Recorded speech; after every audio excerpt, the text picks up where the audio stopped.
Today we're looking at the raid at Harpers Ferry. Hello, welcome to the Daily Bellringer. Please don't forget to subscribe and take a look at the questions down in the description. Also, I'd love to see your answers to question number 5 in the comments below. So the raid on Harpers Ferry is the event that really brings the nation to the brink of civil war and really makes one man infamous for eternity. John Brown, sometimes called the Meteor, because he's really that one person. If you could point at one person that really brings the nation to civil war, you could argue that it's John Brown. Remember, Brown was this, passionate abolitionist that believed that the only way to get rid of slavery was through violence. And remember, he was in Kansas during the Bleeding Kansas period. He's involved in what's known as the Potawatomi Massacre, which takes place in May of 1856, where 5 pro-slavery men were killed. Now, since that occurred in 1856, he's been kind of in hiding, formulating his plan for how he's going to eliminate slavery. And his new plan is that he's going to lead a bloody revolution down the eastern coast of the United States, arming slaves and killing all slaveholders in his path. And actually what he planned to do was to establish a new nation. And he actually had written a constitution for this new nation, with the primary principle being no slavery. Now, in order to do this, though, he needed weapons to arm slaves. He also needed an area where he knew that there was a large slave population that could possibly, rise up with him. And so he decides to attack the little town of Harpers Ferry, Virginia. Today it's in West Virginia. But at Harpers Ferry, there were several, plantations nearby with, thousands of slaves. But also there was a federal arsenal there with an estimated 10,000 weapons that John Brown could get his hands on. So Harpers Ferry is right at the confluence of where the Shenandoah and the Potomac rivers come together. And so John Brown planned, if he could capture Harpers Ferry, capture the weapons, arm the slaves, he could march south along the river, basically leading this revolution.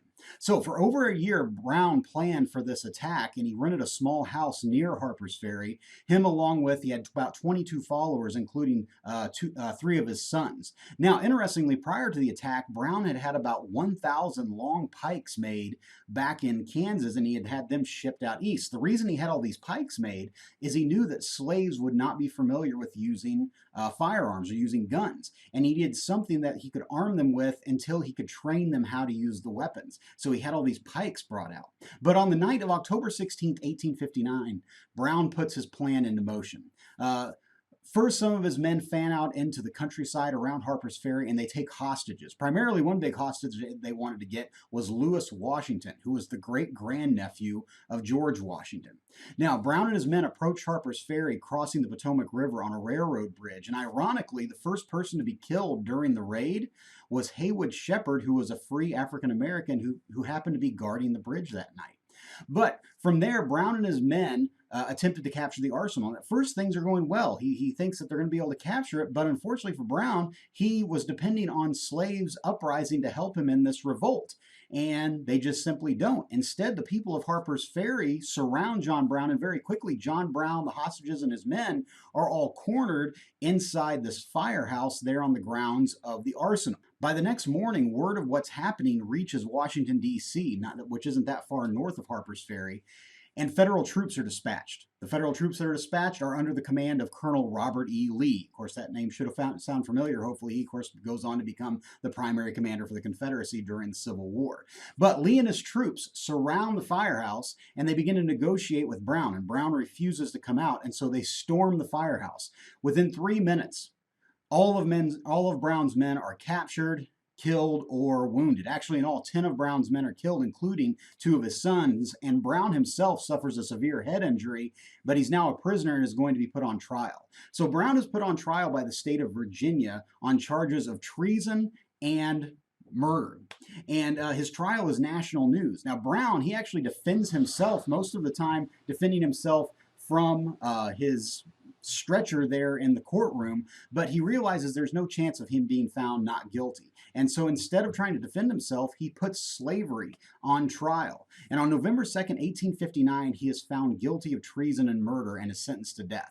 On December 2nd, 1859, he's hung for his crime. Among those that are there at the hanging are cadets from the Virginia Military Institute and one of their professors, a guy named Thomas Jackson, who of course goes on to be known as Stonewall Jackson. Also in the crowd was a young actor named John Wilkes Booth. Now, before his death, John Brown had this statement: "I, John Brown, am now quite certain that the crimes of this guilty land will never be purged away but with blood. He basically predicted the coming of the Civil War and how violent and how much blood was going to be required to get rid of slavery. Now, Brown was considered a martyr or a hero by the North, but he's considered to be a villain by the South. So what do you think? John Brown, he was standing for what was right, but at the same time, his methods were maybe not correct. So what do you think about John Brown? Is he a hero or is he a villain? So hopefully you learned something there, and thanks for watching.